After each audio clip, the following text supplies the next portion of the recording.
She said you were buying lunch today. Okay, I got you. You talk all you want. I'll put that on my DCA credit card, how about that? I'm just kidding, I don't have one. They don't give us those.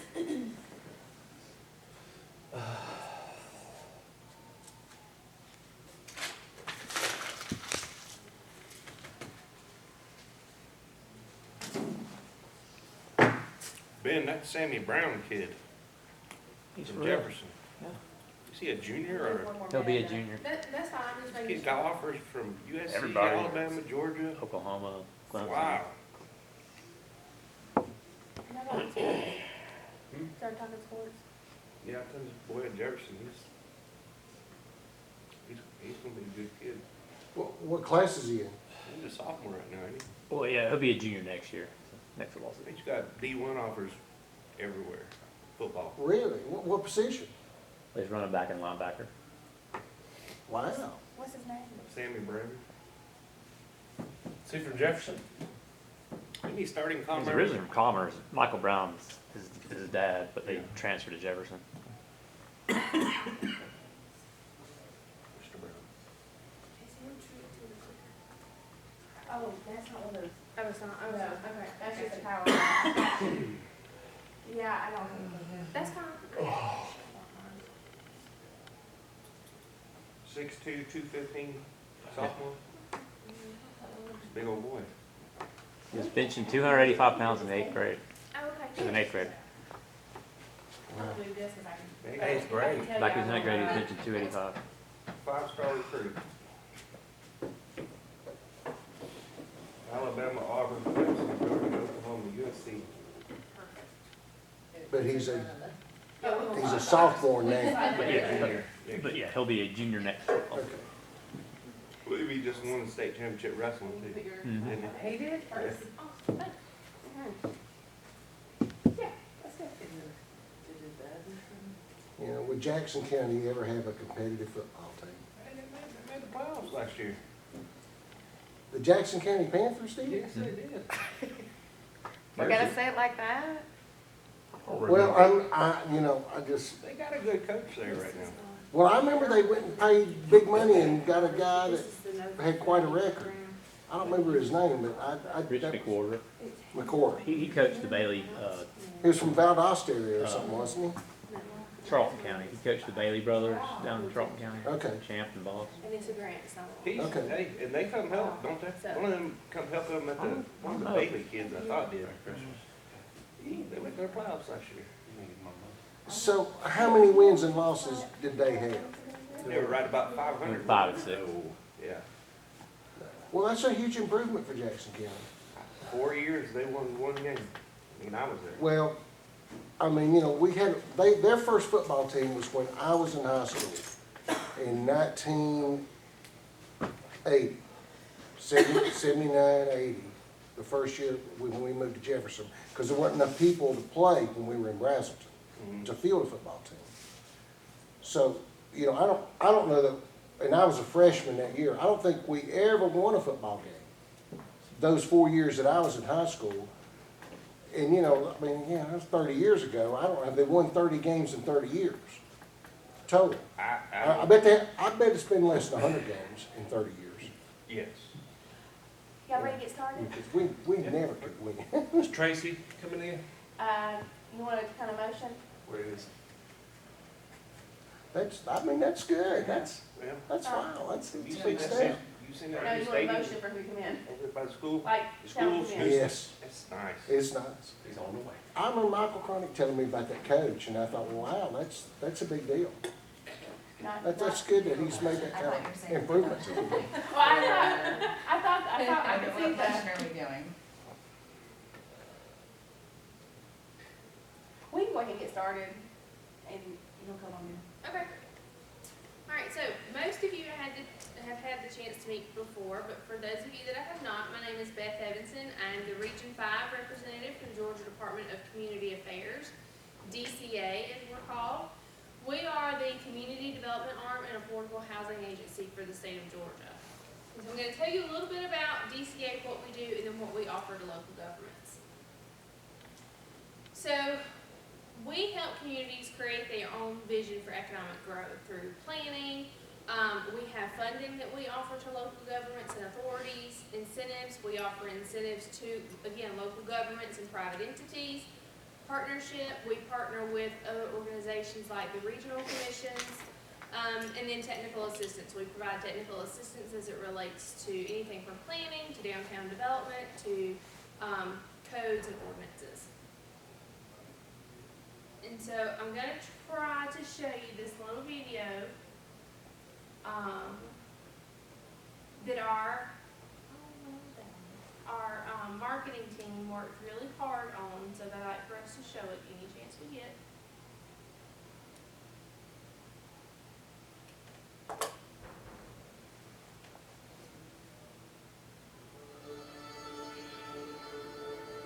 This is the ad before the video.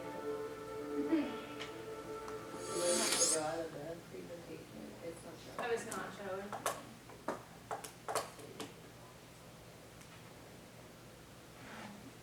Think what we dream. Who we become almost always depends on an empathy from others, the people around.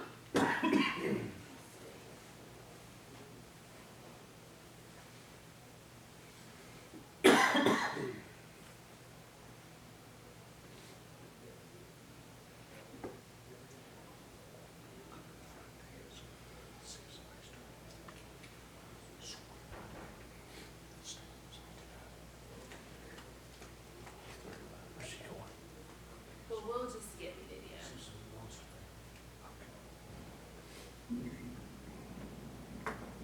Okay. So we consider our customers to be anybody in the state of Georgia. So residents that live in the state of Georgia, local governments in the state of Georgia, businesses in the state of Georgia. We have 3 core operations, and across those, it says 65. Since this slideshow was first put together, we've got closer to 70.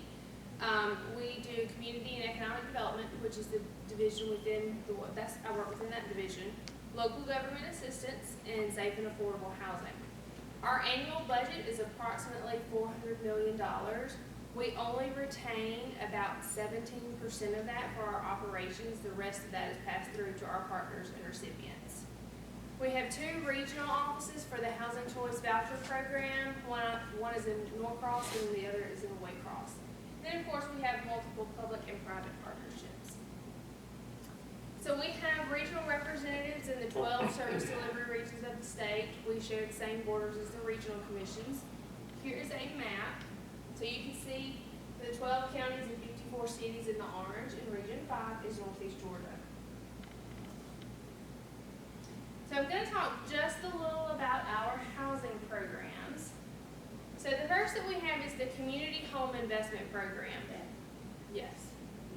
Oh, did I make this? I guess mine a little bit. There we go. There. Thank you. Okay. It's the Community Home Investment Program. Those are federal funds that we get from HUD, Housing and Urban Development. It's a competitive annual grant application process, and those funds can be used for homeowner rehabilitation for owner-occupied housing. We've seen this used for housing redevelopment and for people that live in substandard housing. We have seen people use this money to put in energy-efficient appliances, or we've seen this used to make a home handicap accessible. So the next is the Georgia Initiative for Community Housing. This is a 3-year program that communities can apply to participate in. And the goal is for communities to work through the program and create a housing work plan. As part of that, they participate in 2 retreats a year with content sessions and networking. If that's something you're interested in, I'm happy to put you in touch with the director of that, who's at the University of Georgia. So the next one is the Georgia Rental Assistance Program.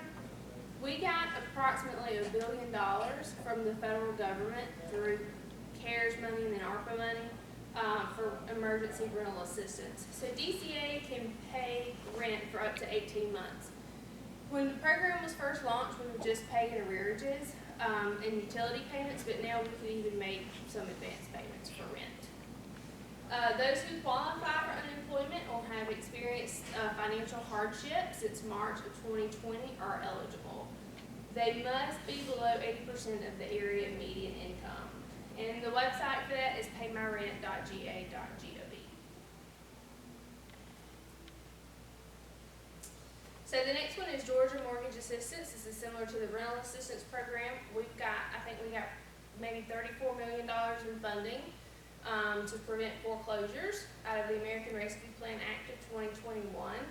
We will do mortgage reinstatement, principal curtailment, and then we'll also pay housing-related expenses such as non-escrowed property taxes, homeowner insurance, and then even HOA fees or condo association fees and utilities. And the website for that is georgiamortgageassistance.ga.gov. And I'll send this slideshow out so that you've got it.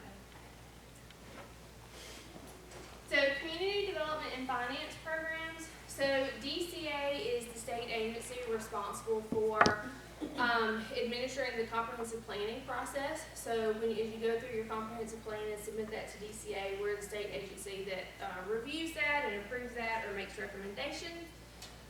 Your next comprehensive plan update is due October the 31st of 2025. And then the service delivery strategy is an agreement between the local governments within the county as to who's going to provide what service. That's also a legally required document, and the next update for that for Houston will be June the 30th of 2022. And then, because you impose impact fees, you have a capital improvement element that will be required to be updated October the 31st of 2022.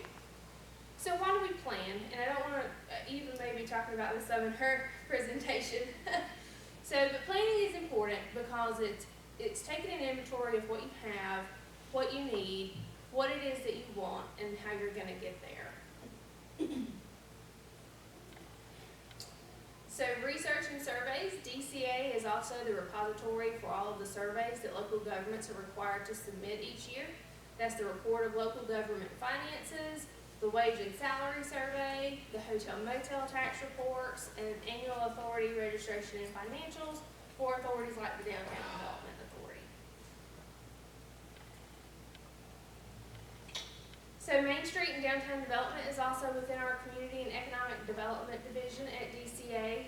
We are the state agency responsible for accrediting Main Street cities across the state.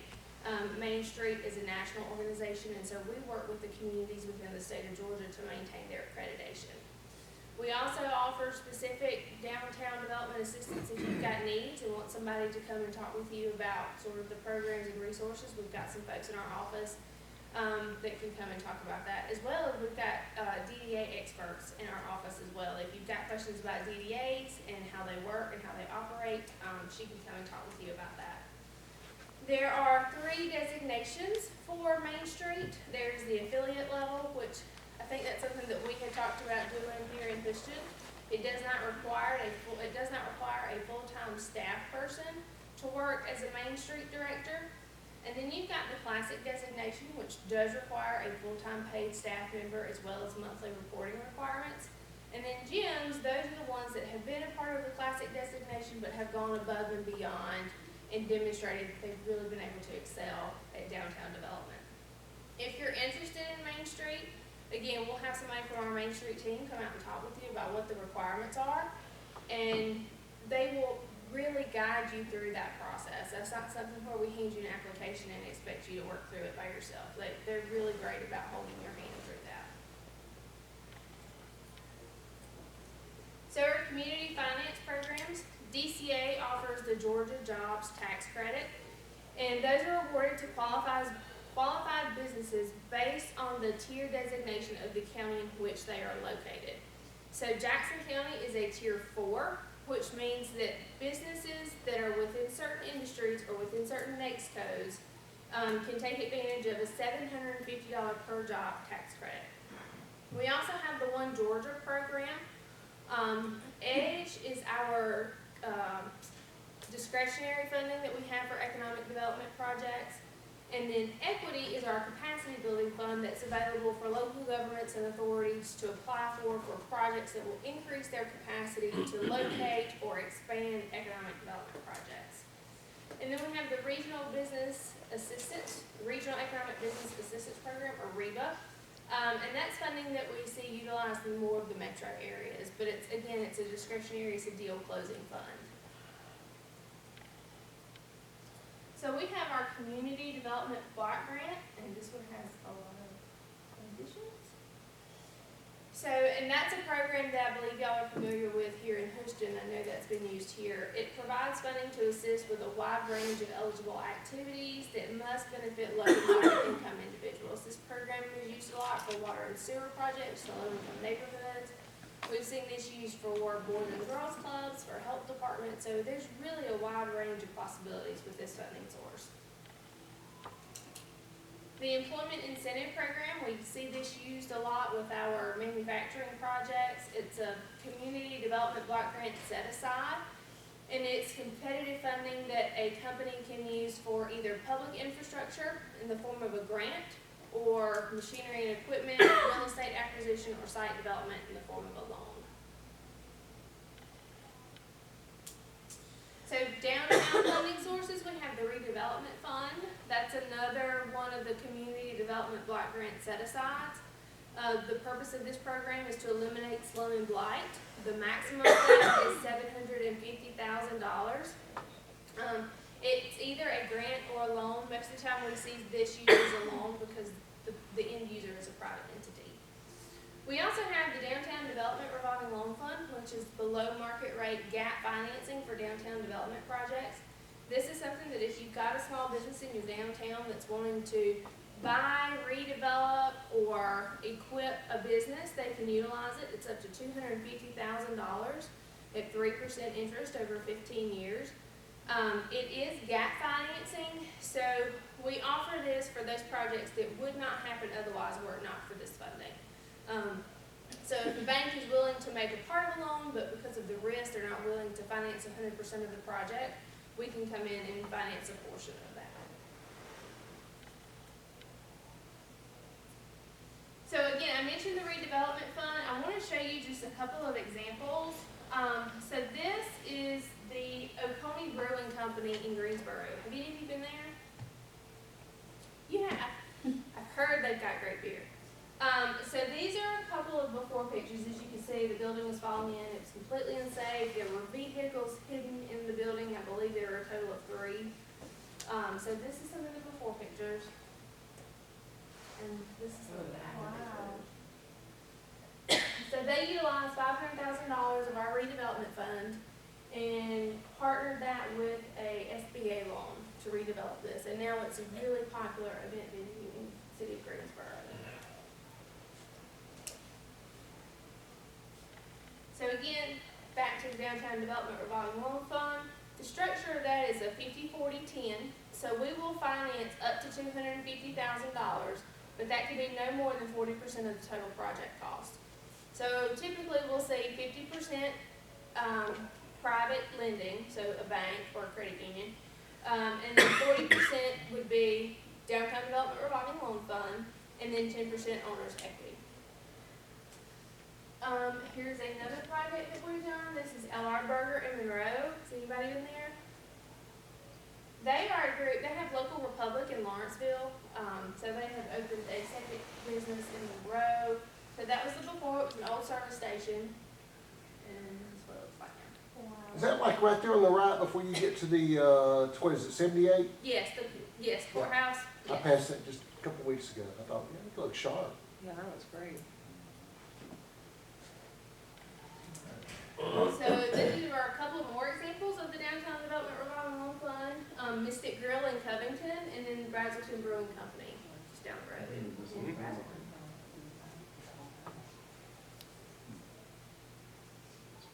And so this is a new program. It just launched last week.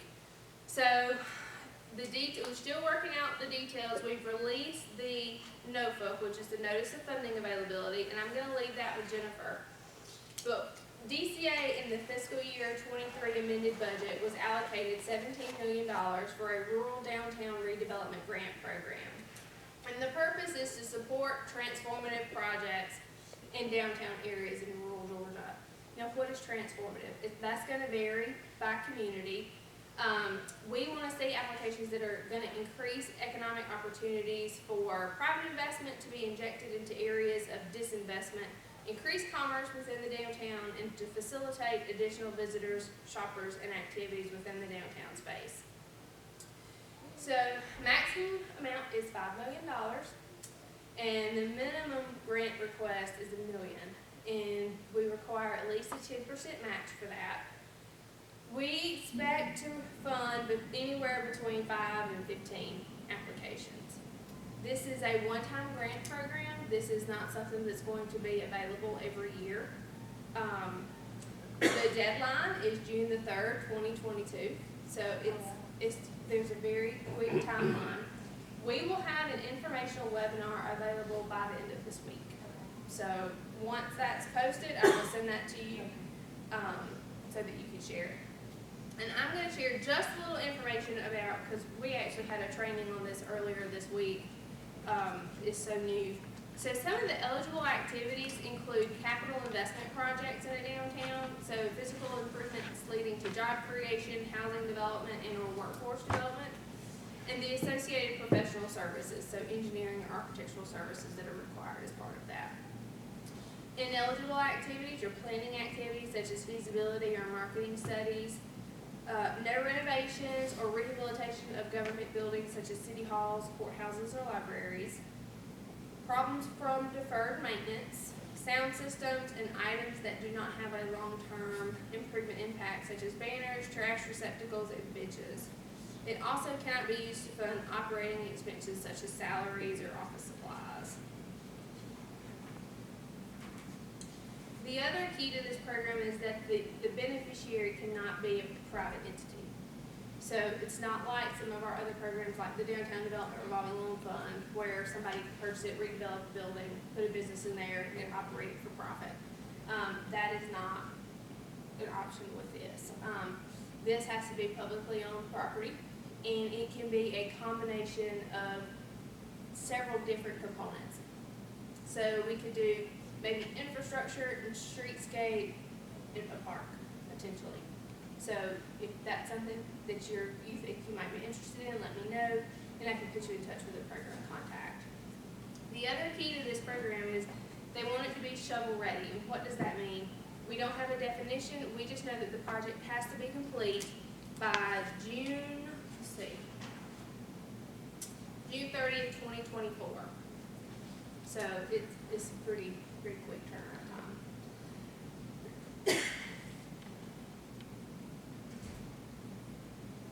So the Appalachian Regional Commission, this is another program that I know that you all are familiar with. It's flexible funding that can be used for a variety of projects, as long as it fits within one of the strategies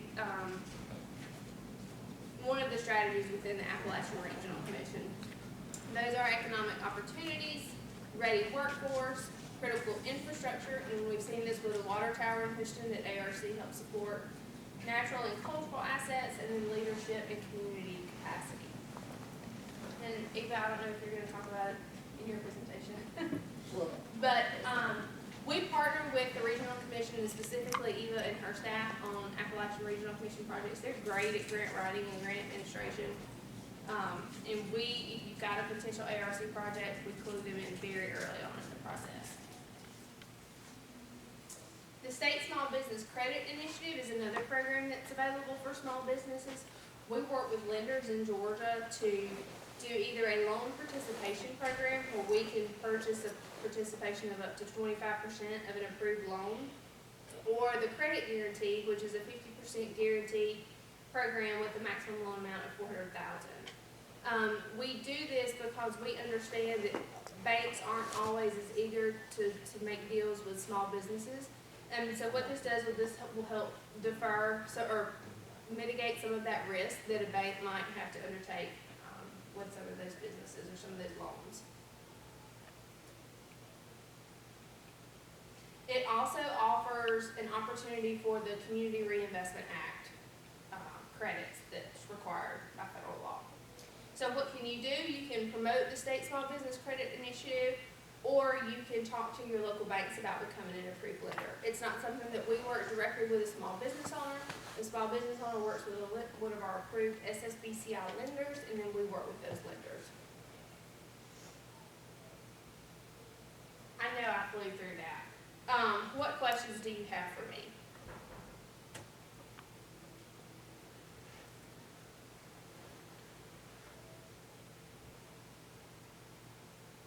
We talked about a lot of that a month ago. We You did. and I, when we met. We did, I know, and so this is probably gonna sound repetitive to you, and even some of the others when I was here a couple of years ago.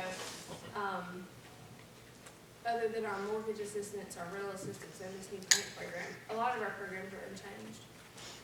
Beth, we formed a DDA last year, and they're starting to get fairly active, we've got some projects, and we bought a piece of property that has a really old house on it, probably a century-old house that we've been kicking around, okay, what's the best thing to do with it? We've kind of turned it over to the DDA, you know, and we're thinking maybe a restaurant, you know, like a really cool restaurant, somebody said a bed and breakfast.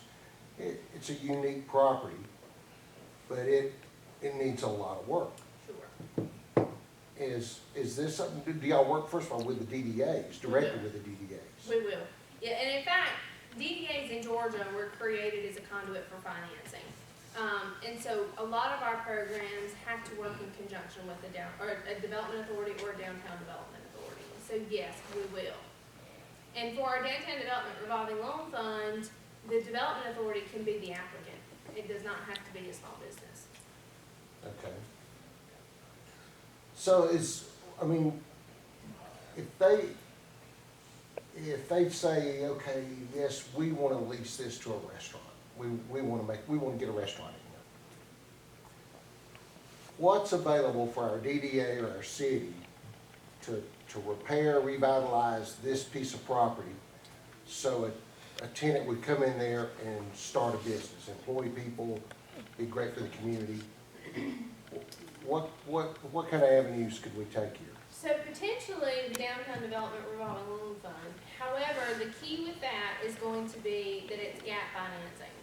So if you or a business owner goes to the bank and the bank says, okay, we will finance all of this project, then we typically won't participate because we reserve these funds for those projects that would not happen without state support. And it's really gonna depend on whether or not a bank's willing to make the entire loan. And it is 3% interest, right? It is 3% interest. So if you get better by the bank, Yes. then But it can be used for profit, not nonprofit. Yes, that's correct. Yes. and it's only a 15-year. Yes. So are there any kind of grants to assist in that? In, you know, repairs and bringing stuff up to date and? Is there lead paint? I would say wouldn't be yes. shocked.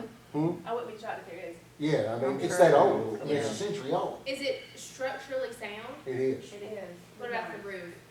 It needs a new roof. Okay. There is a potential for a redevelopment fund, which is federal funds, but I will say that unless the project costs are above, 80 or 90 or 100,000 and above, if it was lower than that, I don't know that it would be worth going through the hassle of working with federal funds, because there are so many regulations when it comes to bidding and how you have to bid out services and how you have to bid out for construction. There are regulations in terms of labor, which we're not seeing that to be as big of a problem now because of the way the labor market is. Everybody's paid behind enough wages anyways. But the Davis-Bacon requirements require that contractors pay their employees a certain amount, which raises the cost of a project. But again, that's not as big an issue now because people are having to pay top dollar to keep people employed. So you're saying if the project is not less than 100,000, it's not worth looking into it? If it's less than 100,000, it could be, but I just want you to know up front that there's a lot of paperwork, there's a lot that goes into it. Okay. And we work really closely with the regional commission. They write the applications and they administer a lot of those projects for us. Well, I mean, we bought it and paid for it, we just want somebody to give us a couple $100,000 to fix it up and put it in business. What about I this mean, that's tax? what we Well, want. tax credits aren't gonna matter because you don't pay taxes.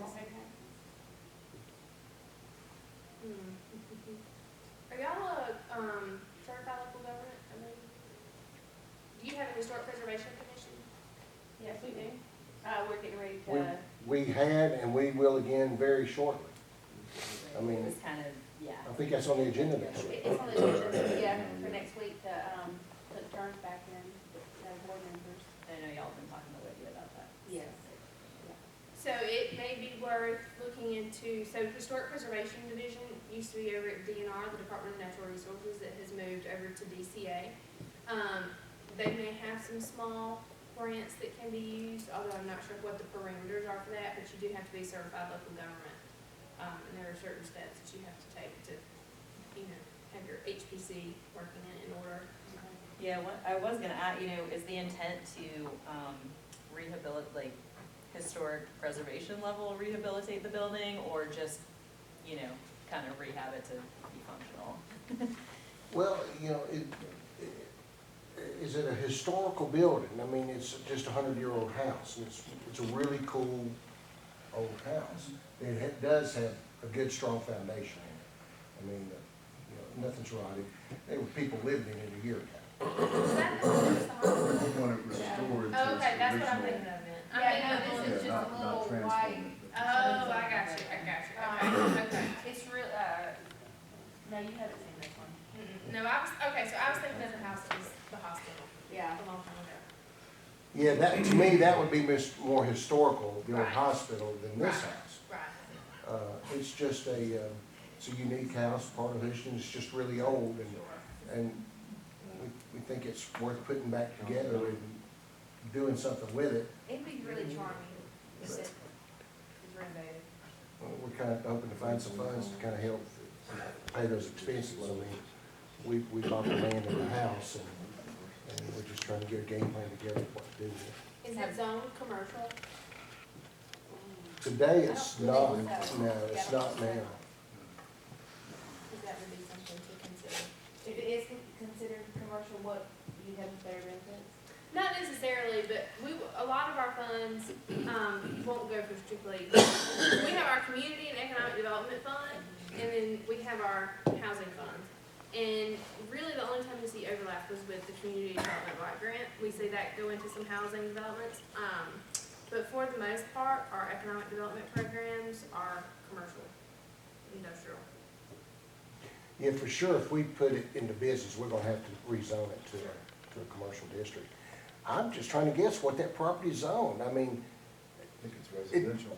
I Well- think it's residential, I've never heard it be commercial. when they redid that stuff, would they have made that OR? Let me, I'm gonna ask that real quick. I mean, it may still be zoned agricultural. Let me check. I mean, 'cause it's never been touched. And There was two houses on it, so I'd say residential. it may be R1. Huh? Hey, the Yeah, mobile it's- house, the White House. it's an is option. zoned, The downtown development revolving fund is an option. Okay. But again, that's a 3% interest rate, so depending on what you can get at the bank. It's all one. It's R1. It is on. Well, and you say 3%, Okay, thank you. I mean, who assigns that rate? I mean, because mortgage rates went up last month. Right. You know, That's set by us at DCA. is that changed once a year, or, I mean, is that, That's been unchanged since I've been at DCA, and I've been at DCA almost 7 years. it's always been 3%? For Main Street communities, those that are part of the classic or the GEMS designation, it's 2%. Okay. I mean, my guess in a few more months, 3% might be a pretty good rate. Right. That's not far out of line today on commercial lending.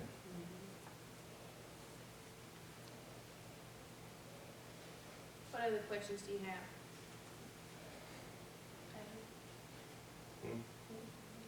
My question, Shannon already asked me about that house, that darn house.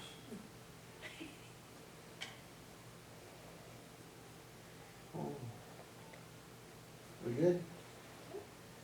Well, thank y'all for having me. It's always good to be, I enjoy going to Houston to visit, but it's nice to be up here with you guys too. We appreciate it. Beth, thank you for coming. Yeah, I'm always, and if there's anything you need, Yes. you know how to find me, and I've got cards, so.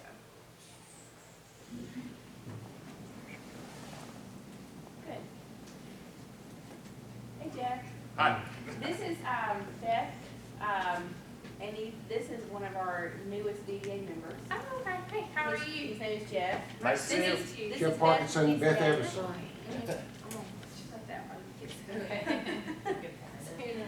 Y'all wanna take another little breather? Yeah. A minute? Yeah, for a few minutes.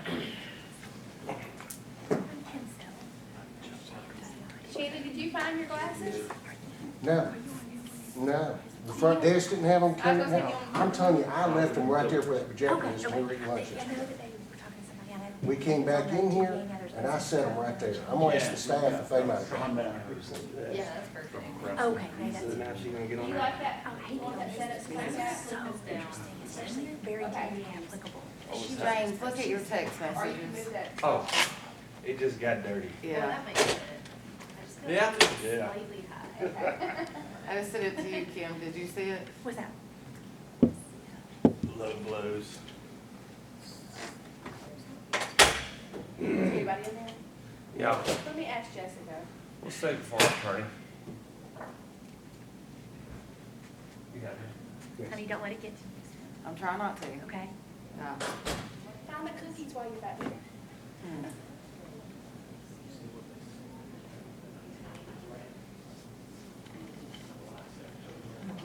You gotta figure out. Yeah. I was gonna ask you. Wait, how many appointments you asked? Oh, you see. So I asked her. First for your attorney. You found what? Did you find I, anybody? I found somebody. She said, I'll look. Honey, how about everybody? Huh? I've already got everybody looking. Yeah. I'm telling you, they were sitting on the table. Somebody's, I'm Jeff Parkinson. Yeah.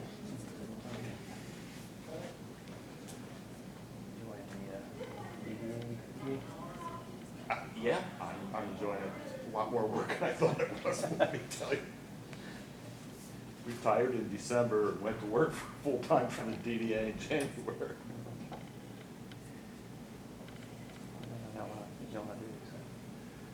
We're trying, I'm telling you. Being just a year old. You heard what he said? Yeah, I'll go ahead. He's going through learning. Yeah, I y'all kind of like tag team. That's what we should do. I know. Yeah, we y'all should start going all to them together. We need to start coordinating better. Okay.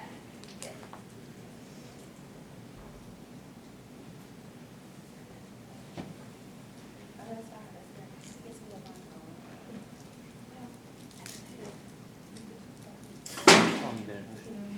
4 years. Moved all the way 9 miles down the road from Tequila. Okay. That's where I live. Is that where you live? We moved down. Tequila,